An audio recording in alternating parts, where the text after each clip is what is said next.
Action entertainer సినిమాలు చేసే కథానాయకుడు బెల్లంకొండ సాయి శ్రీనివాస్ తొలిసారిగా నటించిన హారర్ థ్రిల్లర్ చిత్రం కిష్కింధపురి.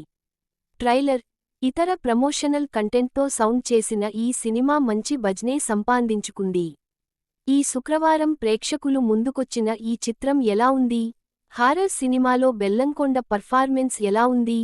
బెల్లంకొండకు హిట్ పడిందా లేదా రివ్యూలో తెలుసుకుందాం. కథ: రాఘవ్, బెల్లంకొండ సాయి శ్రీనివాస్, మైథిలి, అనుపమ ఇద్దరూ సహజీవనం చేస్తున్న ప్రేమికులు. వీరికి ఉన్న మరో స్నేహితుడు సుదర్శన్. ఓ ఏజెన్సీతో కలిసి వీళ్లు హాంటెడ్ హాసెస్ టూర్స్ని నిర్వహిస్తుంటారు. దెయ్యాలను చూడాలనుకునే ఆసక్తి, ఆ థ్రిల్ను అనుభవించాలని కోరుకునే వాళ్లు ఈ టూర్స్కు వస్తుంటారు.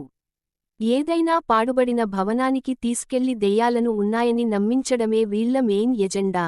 అలా ఓసారి కొంత మందితో కలిసి కిష్కింధపురి అనే ఊరి చివర్లో ఉన్న సువర్ణమాయ అనే రేడియో స్టేషన్కు వెళతారు. 1989 నుంచి మూతపడిన స్టేషన్ ఇది. ఆ రేడియో స్టేషన్లో దెయ్యాలు ఉన్నాయనేది ఆ ఊరి వాళ్ల నమ్మకం.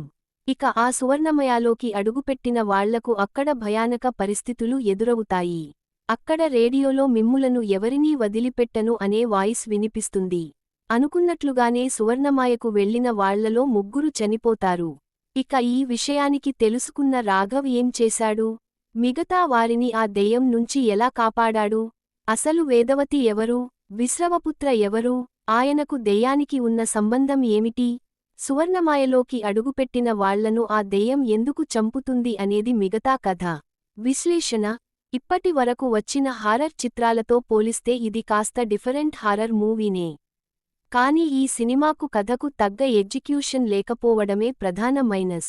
హారర్, థ్రిల్లింగ్ అంశాలతో తొలిసగంలో దెయ్యాన్ని చూపిస్తూ భయపెట్టడం, రెండో భాగంలో దెయ్యం వెనుక ఉన్న కథను చెప్పడం అనే అంశాల మీదే దర్శకుడు ఫోకస్ చేశాడు. అయితే ఆసక్తికరమైన కథ, కథనాలను రాసుకోవడం ఆయన విఫలమయ్యాడు. కొన్ని సన్నివేశాల్లో ప్రేక్షకులను భయపెట్టడంలో సక్సెస్ అయినా, సినిమా ఆద్యంత ఆ భయాన్ని, ఆ థ్రిల్లింగ్ను పంచడంలో ఫెయిల్ అయ్యాడు. సినిమాలో ఎక్కడా కూడా లాజిక్లను పాటించలేదు. ఇలాంటి సినిమాలకు థ్రిల్ని అందించాలంటే కొన్ని కొత్త సన్నివేశాలు అవసరం. సినిమా చూస్తున్నంత సేపు గతంలో హారర్ సినిమాలో చూసిన సన్నివేశాలే గుర్తుకొస్తాయి. రైలులో ఉన్న ఇద్దరు లోకో పైలట్లను చంపే సన్నివేశం మాత్రం అందరి వెన్నులో వణుకు పుట్టిస్తుంది. అయితే రెగ్యులర్గా హారర్ సినిమాలు చూసే ప్రేక్షకులకు ఈ సినిమా పెద్దగా రుచించదు. ఫస్ట్ హాఫ్ పర్వాలేదనిపించినా, సెకండాఫ్ మాత్రం విసుగు పుట్టిస్తుంది. పతాక సన్నివేశాలు మాత్రం రీజనబుల్ వాచ్లా అనిపిస్తాయి.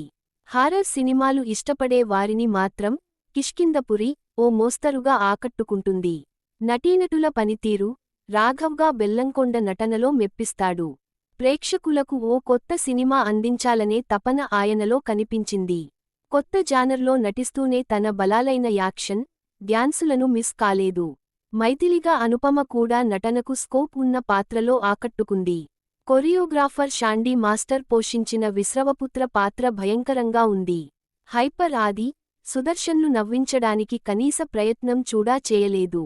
సాంకేతిక నిపుణుల విషయానికొస్తే సామ్ సంగీతం, నేపథ్య సంగీతం ఓ హారర్ చిత్రానికి ఎంత ప్లస్ కావాలో అంత ప్లస్ అయింది. ఎడిటింగ్ మరింత పదునుగా ఉండాల్సింది ఎందుకుంటే కేవలం 2 గంటల నిడివి ఉన్న ఈ సినిమా చాలా స్లోగా కొనసాగుతున్న ఫీలింగ్ వచ్చింది. దర్శకుడు కథకు తగ్గ కథనం రాసుకోవడలో విఫలం కావడంతో కిష్కింధపురి ఓ మోస్తరు సినిమాగా ఉండిపోయింది.